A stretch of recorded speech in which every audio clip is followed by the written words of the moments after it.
Welcome back to MLT World. Today in this video I will share you how to make dilution 1:50 in laboratory. Last video I have shown you 1:20 dilution, but in this video we will learn about 1:50 dilution. For example, if any value is coming very high and machine cannot show you exact value, it is coming for example more than 1500, but it is how much more than 1500, that time we will dilute the sample. So we will start. For 1:50 dilution we need 1 part of serum or whole blood and 49 parts of reagent, distilled water, normal saline, whatever the solution you are going to dilute. So now we will see the examples. If for example our serum is 10 microliter or we need to use only 10 microliter serum, then we will write like that 1 part and then 49 part, and we will multiply both with same value and same unit, 10 microliter 10 microliter. So when 1 part will multiply with 10 microliter, the answer will be 10 microliter. So it means we need serum or sample 10 microliter. And how much reagent we need?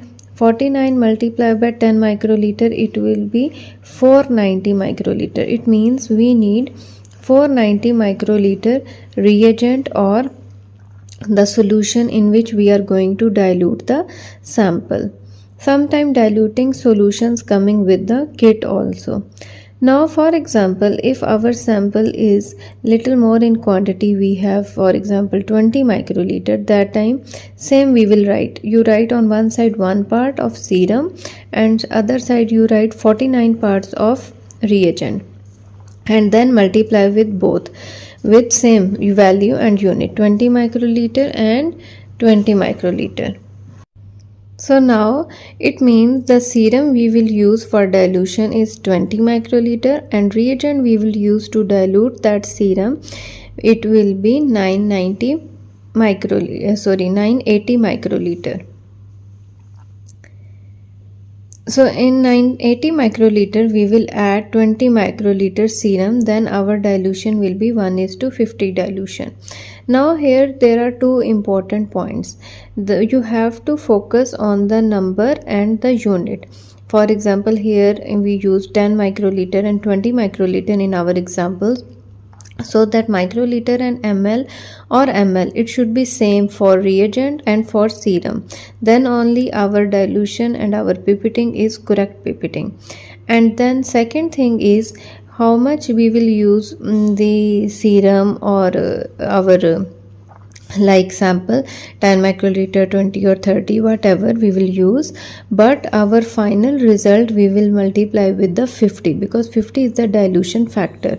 So our result should be multiplied by 50, then only we will get the final result. So this is the way by these examples you understand that how to dilute the sample by using 1:50 dilution. But at the end also again I will remind you that whatever you will use say how much quantity you will use for serum and reagent, but your final result should be multiplied with the 50. With these examples you understand, for if now you can easily make any dilution. If you have to make 1:50 dilution, and you can check your quantity of reagent and you can check the quantity of sample, and according to that you can use the quantity, like if 10 microliter you can use 20 microliter, even 30, 40, how much you want to use, but your final result should be multiplied with 50.